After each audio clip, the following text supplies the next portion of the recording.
Medical പ്രവേശനത്തിനുള്ള NEET UG പരീക്ഷ റദ്ദാക്കി പുനഃപരീക്ഷ നടത്തണമെന്ന ആവശ്യം സുപ്രീം കോടതി തള്ളി. പരീക്ഷയിൽ വ്യാപക ക്രമക്കേട് നടന്നതായി കണ്ടെത്താനായിട്ടില്ല. ജാർഖണ്ഡിലും ബീഹാറിലുമായി 155 വിദ്യാർത്ഥികൾക്ക് മാത്രമാണ് ചോദ്യപേപ്പർ ചോർന്നു കിട്ടിയത്. പരീക്ഷയുടെ പരിശുദ്ധി നഷ്ടപ്പെട്ടിട്ടില്ലെന്നും കോടതി നിരീക്ഷിച്ചു. കൂടുതൽ വിശദാംശങ്ങളുമായി അച്യുതൻ ഡൽഹിയിൽ നിന്ന് ചേരുന്നുണ്ട്. അച്യുതൻ, 6 ദിവസം നീണ്ട വാദം, 40-ലേറെ ഹർജികൾ, ഇതെല്ലാം പരിഗണിച്ച ശേഷമാണ് സുപ്രീം കോടതി നിലവിൽ ഇത്തരത്തിൽ ഒരു നിരീക്ഷണത്തിലേക്ക് എത്തിയിരിക്കുന്നത്. CBI അന്വേഷണം കൂടി തുടരുന്ന ഒരു സാഹചര്യത്തിൽ ഇനി നീറ്റ് പരീക്ഷ പുനഃപരീക്ഷ നടത്തേണ്ടതില്ല എന്നുള്ള നിഗമനത്തിലേക്ക് തന്നെയല്ലേ കോടതി എത്തിയിരിക്കുന്നത്? ഈ 155 വിദ്യാർത്ഥികൾക്കെതിരെ ഏത് തരത്തിലുള്ള നടപടിയെടുക്കും തുടങ്ങിയ കാര്യങ്ങൾ ഒക്കെ കോടതി പറയുന്നുണ്ടോ? എന്താണ് ഇന്ന് കോടതി പറഞ്ഞതിന്റെ കൂടുതൽ വിശദാംശങ്ങൾ?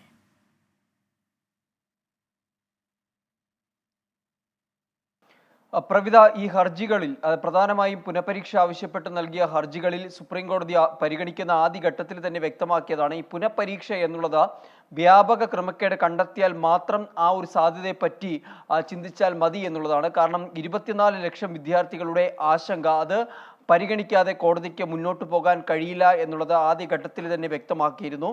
അതിനെ തുടർന്നാണ് നാഷണൽ ടെസ്റ്റിംഗ് ഏജൻസിയോടും കേന്ദ്രത്തോടും CBIയോടും റിപ്പോർട്ടുകൾ സമർപ്പിക്കാൻ സുപ്രീം കോടതി നിർദ്ദേശിച്ചത്.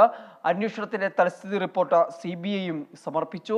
നാഷണൽ ടെസ്റ്റിംഗ് ഏജൻസിയും റിപ്പോർട്ട് സത്യവാങ്മൂലം സമർപ്പിക്കുകയുണ്ടായി. അതിലെല്ലാം പറഞ്ഞത് ഇത് വ്യാപകമായി നടന്ന ക്രമക്കേടല്ല, മറിച്ച് ചില ഇടങ്ങളിൽ മാത്രം, അതായത് ബീഹാറിലെ പട്നയിലും ഗുജറാത്തിലെ ഗോദ്രയിലുമാണ് ഇത്തരമൊരു ചോദ്യപേപ്പർ ചോർച്ച നടന്നത് എന്നുള്ള ഒരു വിശദീകരണമാണ് ഇരു കൂട്ടരും സുപ്രീം കോടതിയിൽ നൽകിയത്. എന്തായാലും അതെല്ലാം ഇപ്പോൾ പരിശോധിച്ചു എന്നുള്ളതാണ് സുപ്രീം കോടതി വ്യക്തമാക്കിയിരിക്കുന്നത്.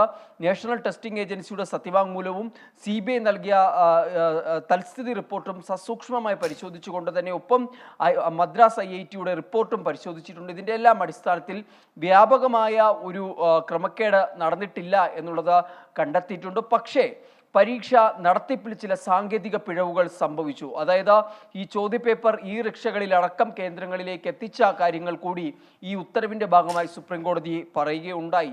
ആ തരത്തിൽ പരിശോധിക്കുമ്പോൾ അത് കേന്ദ്രത്തിന് പരീക്ഷ നടത്തിപ്പുമായി ബന്ധപ്പെട്ട വീഴ്ചകൾ സംഭവിച്ചു എന്നുള്ള സുപ്രീം കോടതി നിരീക്ഷണം അത് തിരിച്ചടിയായി മാറുന്ന ഒരു സാഹചര്യമാണ്.